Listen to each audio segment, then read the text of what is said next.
Hello student, lesson 1 परिचय का next topic अर्थव्यवस्था की केंद्रीय समस्याएं। तो अर्थव्यवस्था की जो समस्याएं होती है वो आर्थिक क्रियाओं से शुरू होती है। वस्तु और सेवाओं का उत्पादन, विनिमय, वितरण, उपभोग आदि प्रमुख आर्थिक गतिविधियां हैं। इन गतिविधियों की पूर्ति हेतु विभिन्न संसाधनों की आवश्यकता होती है, लेकिन संसाधन जो होते हैं वे सीमित होते हैं एवं इनके वैकल्पिक प्रयोग भी होते हैं। अब ये वैकल्पिक प्रयोग क्या होते हैं? तो मान लीजिए कि दूध है। अब ये दूध है, अब इस दूध के बहुत से वैकल्पिक प्रयोग होंगे। जैसे मान लीजिए कि हम दूध से पनीर बना सकते हैं, हम दूध से खीर बना सकते हैं, हम दूध से दही बना सकते हैं, हम दूध से खोया भी बना सकते हैं।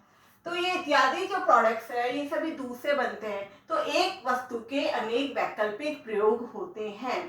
तो इन्हीं वैकल्पिक प्रयोगों के कारण हमारे सामने चयन की समस्या उत्पन्न हो जाती है। और जैसे ही चयन की समस्या उत्पन्न होती है तो चयन की समस्या के कारण ही जो संसाधन होते हैं वो सीमित होते हैं और उनका उपयोग हमें इस प्रकार से करना चाहिए कि अर्थव्यवस्था में सभी संसाधन जो होते हैं अर्थव्यवस्था के वो सभी को मिले। तो इसी कारण से अर्थव्यवस्था की जो समस्याएं हैं वो उत्पन्न होती है। अब अर्थव्यवस्था में क्या केंद्रीय समस्याएं उत्पन्न होती है? तो सबसे पहले समस्या उत्पन्न होती है क्या उत्पादन किया जाए, क्या उत्पादन किया जाए।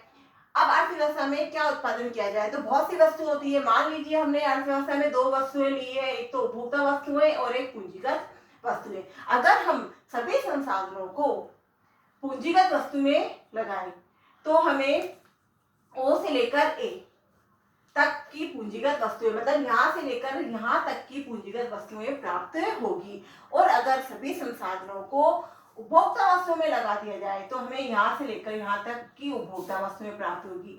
लेकिन अर्थव्यवस्था में पूंजीगत वस्तुओं के साथ साथ उपभोक्ता वस्तुओं को भी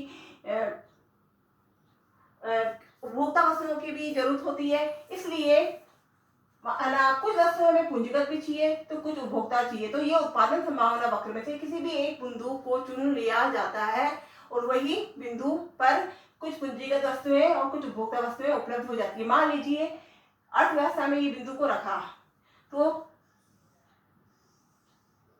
इस तरीके से हम देखेंगे कि यहाँ से यहाँ तक मतलब है कि ओ से लेकर ये पूंजीगत वस्तुएं, मतलब हम कहेंगे कि Y1 पूंजीगत वस्तुएं और X1 हमें मिल गई उपभोक्ता वस्तुएं। तो इस प्रकार से क्या उत्पादन किया जाए कि समस्या का हल कर लिया जाता है। इसके बाद अगली समस्या आती है वस्तुओं का उत्पादन कैसे किया जाए। तो अर्थव्यवस्था में जो सेकंड समस्या है वह है कि वस्तुओं का उत्पादन कैसे किया जाए। तो अब ये देखा जाता है कि उत्पादन कैसे किया जाए। तो ये भी उत्पादन संभावना वक्र के द्वारा ही निर्धारण हो जाता है। तो इस तरीके से ये हमारा एक्स अक्ष है, ये हमारा वाई अक्ष है। अब वस्तुओं का उत्पादन कैसे किया जाए? तो वस्तुओं का उत्पादन कैसे किया जाए? तो वस्तुओं का उत्पादन मशीनों के द्वारा किया जाए या फिर श्रम के द्वारा, या हम कहेंगे श्रम प्रदान तकनीक द्वारा या फिर पूंजी प्रदान तकनीक द्वारा। तो ये उत्पादन संभावना वक्र है। ये उत्पादन संभावना वक्र है। इस वक्र के किसी भी बिंदु पर रहकर हम वस्तुओं का उत्पादन कर सकते हैं। अगर मान लीजिए कि सभी संसाधनों को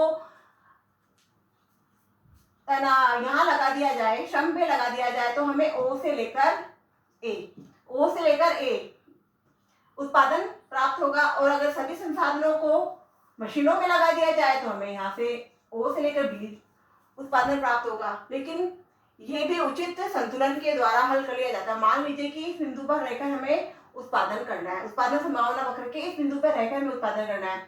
तो इस बिंदु पर रहकर यहाँ से लेकर यहाँ तक Y1 जो उत्पादन है वो श्रम के द्वारा होगा और यहाँ से लेकर यहाँ तक जो X1 तक है उत्पादन है वो मशीनों के द्वारा होगा। तो इस तरीके से उत्पादन संभावना वक्र की सहायता से क्या उत्पादन किया जाए और वस्तुओं का उत्पादन कैसे किया जाए, दोनों ही समस्याओं का हल निकाल लिया जाता है। इसके बाद तीसरी समस्या आती है वस्तुओं का उत्पादन किसके लिए किया जाए। तो वस्तुओं का उत्पादन निर्धनों के लिए किया जाए या अमीरों के लिए किया जाए, अमीरों के लिए किया जाए या फिर निर्धनों के लिए। तो इस समस्या का हल भी उत्पादन वक्र की सहायता से निकाला जाता है। मान लीजिए कि सभी संसाधनों को